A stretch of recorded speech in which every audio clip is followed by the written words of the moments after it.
This is the eye. The external structures associated with the eye are the following. You have the upper eyelid here and the lower eyelid. The upper and lower eyelids meet at the center on the lateral side called the lateral canthus, and on the medial side they meet on the point which is called the medial canthus.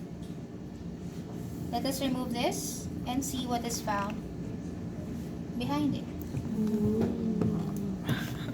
Behind, you will find there the lacrimal gland.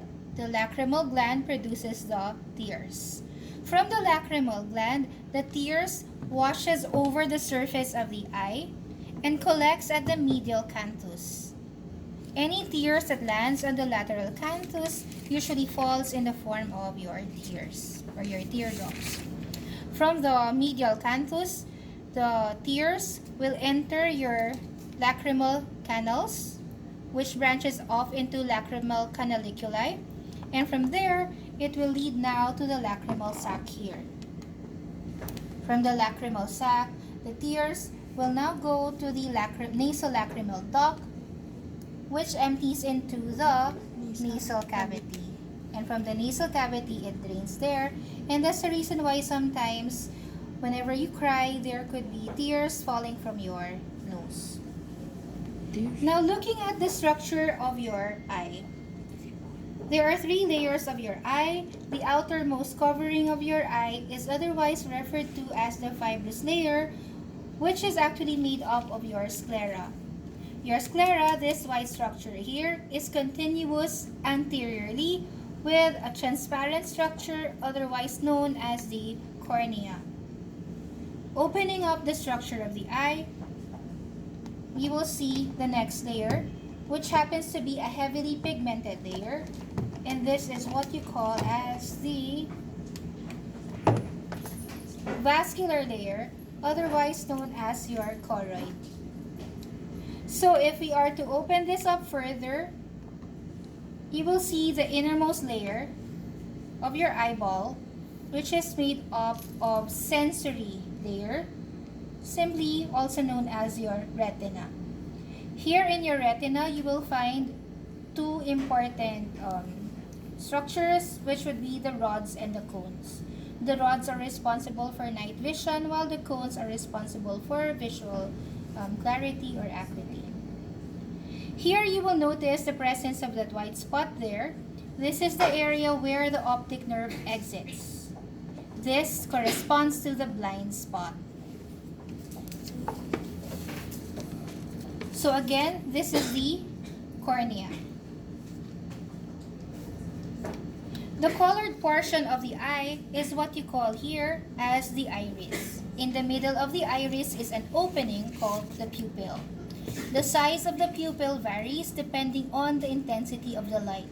The more intense the light is, the pupil will become smaller, it constricts. From the cornea, light strikes the cornea, passes through the pupil, and strikes the lens. From the lens, light passes through the fluid found here in this anterior chamber called the aqueous humor. From the aqueous humor, light passes through the posterior chamber where you'll find a vitreous humor, and eventually it strikes now the retina. The image must be focused here in this point, this brown spot that you see, otherwise known as the fovea centralis. The fovea centralis is filled purely with cones. That is the reason why this is the area for visual acuity, the area where the vision is clearest. Notice therefore that the optic disc or the blind spot lies medial to the fovea centralis, and the fovea centralis is therefore lateral to the optic disc. So from the optic disc, nerve impulse will exit there and pass through this optic nerve until it reaches the brain. In the meantime, the lens could become flatter or rounder depending on the muscles that it is attached to. This muscle here is your ciliary muscle connected to your lens, which makes the lens either flatter or rounder. In the meantime, this brings us now to the different muscles of the eye. For the extrinsic muscle of the eye,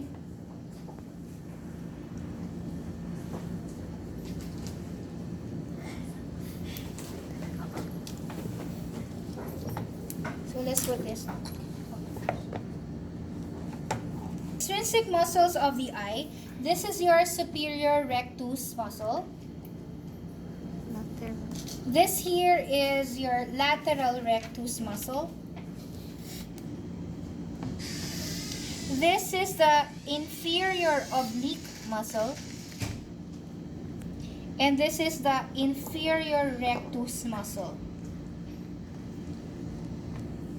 This is your medial rectus muscle. Your superior oblique muscle, which is connected to the superior oblique tendon.